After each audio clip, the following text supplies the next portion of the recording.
Maybe they swapped stories about the really tough issues of the day.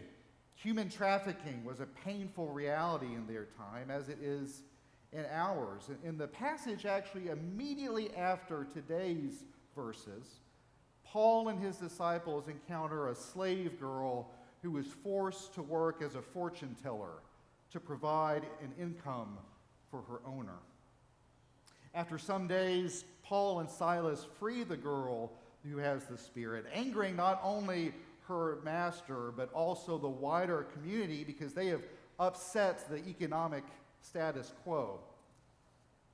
I was thinking this week, since the text tells us that several days passed between Paul and Silas meeting the girl and when they finally free her of the demon, I imagine that she probably came up as they broke bread each evening with Lydia at her home. If I use my sanctified imagination, maybe that conversation went something like this. Paul and Silas come back to Lydia's house after a long day of preaching, healing, teaching, praying, and singing. Lydia, too, has had a long day, having just negotiated a bulk sale of purple cloth to a traveling merchant from Galatia.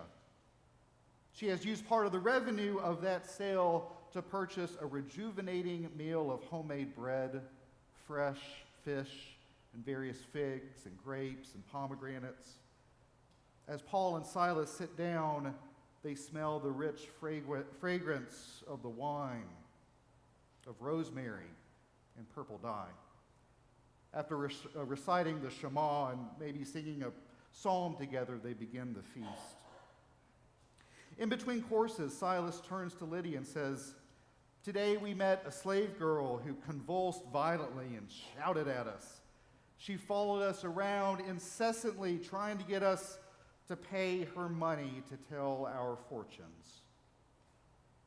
"Oh, that must have been Salome," Lydia responds. "Sadly, there are many slaves in this city."